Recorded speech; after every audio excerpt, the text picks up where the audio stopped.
Hey, my friends, happy Sunday. So good to see you guys. Now, have you had a beautiful week? I sure hope you have. Yeah. Well, let's continue in our story of David. Sound good? All right, now let's do a little bit of review. So, we started out with story number 1, David being anointed by who? Samuel, you're right. Okay, he was anointed by Samuel. God told Samuel, go to Bethlehem and you're going to anoint one of Jesse's sons. How many sons did Jesse have? Was it 1, 2, 3, 4, 5, 6, 7? No, it was 8. And that's what David was, number 8. The baby brother out with the sheep. And Samuel said, bring him in. And he anointed him in front of all of Bethlehem for everyone to see that he, David, was going to be the next king. Exciting, right? Did he become king right away? No. He had some growing to do. He had some growing up to do. And so he went back out to be with the sheep. And during that time, the Israelites, which are God's people, right? The Israelites were at war with the Philistines. Now, who were the Philistines? Ooh, the big, the bad guys, right? And they had giants that lived among them. And so one of those giants was who? You got it. You guys are so smart. Yes, Goliath. And he would come out every day and say, who will fight me? Right? And all those Israelites, think of those guys. They were not small guys. They were big men, but they were still so afraid because Goliath was a giant. All right? And the deal that he wanted to make was not going to be good for the Israelites. He wanted all the Israelites to be the Philistines' slaves. What do you think of that? Not good, right? Well, what do you think God thought of that? Does God want his people to be slaves? No. So he was not going to let that happen. So here's what happened. Jesse, David's dad, said, go and take this bread and cheese up to your brothers. They're up at a camp being ready to fight, right?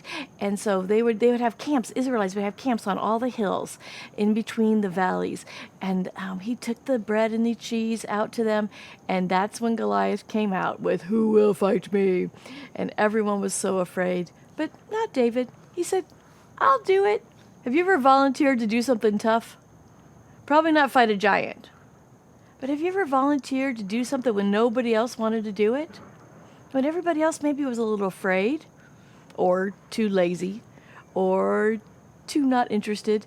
But yeah, they were afraid. And so David said, I'll do it. And so they took him to Saul. And Saul, what did Saul try to give him? You guys remember? Yeah, all his big, heavy, kingly armor and his big, heavy sword. And David was like, no. I don't need all these things to fight. That's not what's going to keep me safe. What was going to keep him safe? Yes, you got it. He said, I will be kept safe by the power of the living God. Yes, God with all his infinite, wonderful power. That's how David was going to become safe, right? And so he went out and he walked past the babbling brook and he picked up those 5 stones. And 1, 2, 3, 4, 5, bam! He knocks out Goliath with just 1 stone from a pebble. Was it the stone that took him out? No. Was it David's power? Did he have a strong arm? No, it was God. It was the power of God that took down Goliath. All right. Now, how did David have faith that he could do that? Do you guys remember? He spent so much time with God. He was out in those fields, and what was he doing? He was caring for the sheep, so he was learning to care for others, right? He was caring for the sheep, but he also had times where God sent some animals. Do you remember what those were? He sent a lion and a bear, and he sent those animals to build up David's faith. So David knew, he was like, if I could fight a lion, because a little guy should not be able to fight a lion, right? If I could fight a lion, and I could fight a bear with the power of God, I could fight a giant with the power of God. And that's what he did. All right, so after that, David got to live in the palace because Saul was so happy. King Saul was so happy with him. He fought off Goliath.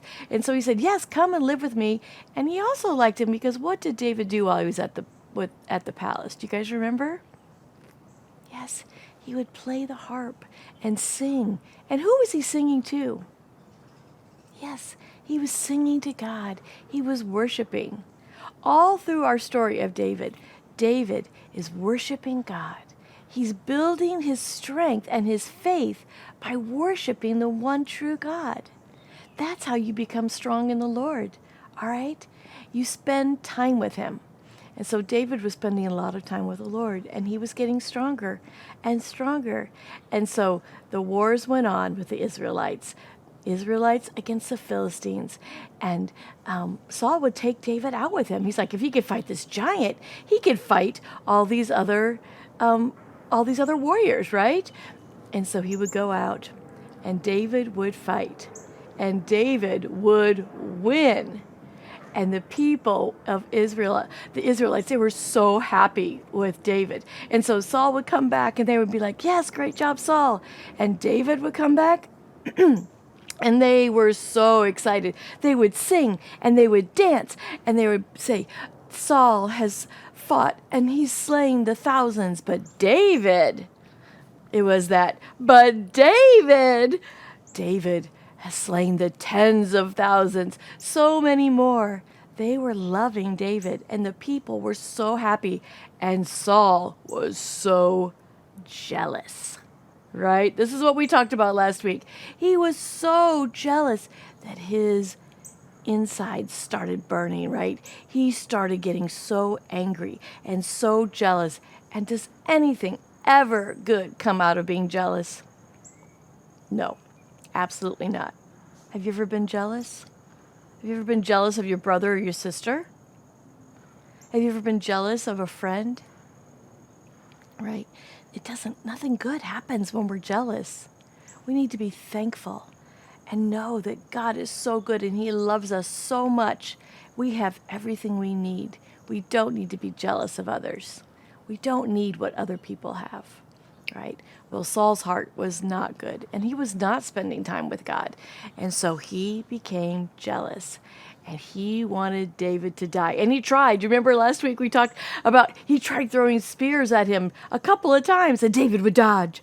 David was fast and quick, and so he didn't die. And so Saul would send him out to war, and he thought the Philistines will kill him, and that will be so much better. But he didn't die, because who was protecting him? God. All right. Finally, it got to the point where Saul was so angry and so jealous that Jonathan, David's friend, do you remember who Jonathan was? He was the prince, right? He was Saul's firstborn son, the one who should be the next king, right? But Jonathan loved David as a brother, and Jonathan went to Saul, and he tried to get him to forgive and to not be angry with David, to have a kind heart, but he couldn't even convince him. Not even his firstborn son could convince Saul. And so Jonathan went to David and said, you need to go. You need to go. My dad is not going to be kind to you. He's not going to spare your life. He's going to kill you. And so David went away. And before they left, before they parted, David and Jonathan hugged his brothers and said, please, will you protect my family? Whichever one of us lives longer, will you protect my family? And they promised to do that. So time goes on. You ready? Fast forward, fast forward, fast forward, fast forward, fast forward. Time moved on, and David was hunted. The Bible says he was hunted by Saul, all right? Like someone would hunt for rabbits or deer, all right? You shouldn't hunt a person, right? And so, but Saul was hunting, and he would take out thousands of soldiers to go and hunt David. So David had his soldiers. There were some people who were faithful to him, and he would go and he would take the soldiers and he would go and try to hide, right? And from Saul, and Saul would come and try to find him. Well, one day David took his soldiers and they would go and they would spend time in a cave. They needed to rest some, right? And they were in a cave and they were deep in that cave. And it just so happened that Saul came into the very cave where David and his soldiers were. Now, you might think, great, David can now kill Saul, right? But that's not what happened. David was far back in the cave, and some of his soldiers saw Saul. He come and he had laid down for a nap to rest. And they went to David and they said, David, now's your time. God has brought him right here for you to kill. And would it be okay for David to kill Saul? Now, you might think it would be okay because it was wartime, right? And Saul was coming after him. But that's not what David did. David went up to Saul while he was sleeping, and he cut off just a little piece of his robe, and he took it with him. The next morning, Saul wakes up, and he goes out, and as he's leaving, David comes to the front of the cave, and he says, Saul. And Saul turns around, and he sees David standing right there. And he says, Saul, today God has brought you to the very cave where me and my soldiers were. And I could have taken your life, but instead, I just took a piece of your robe. Now, here's a really interesting thing. David kind of felt bad about cutting off part of Saul's robe because it was his royal robe. It was the one that signified that he was the king. And so it was a very special garment.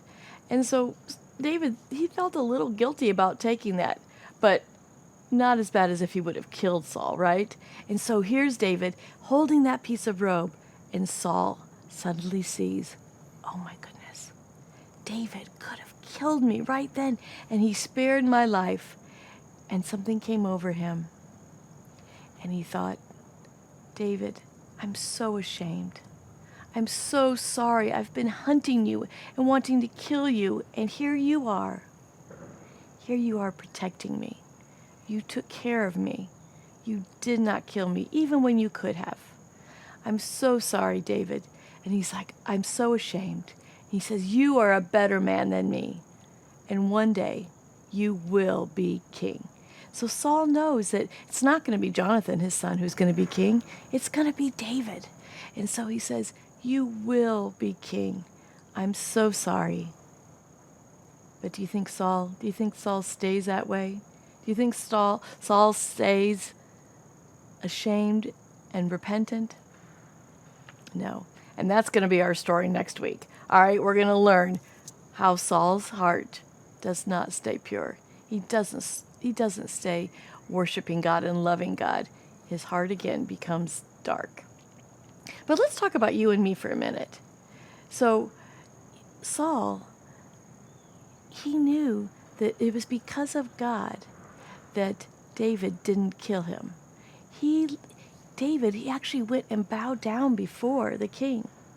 He bowed down because he knew that God had made Saul king. And as long as God was keeping Saul as king, David would bow down to him and worship. Not because he loved Saul or worshiped Saul, but because he loved God.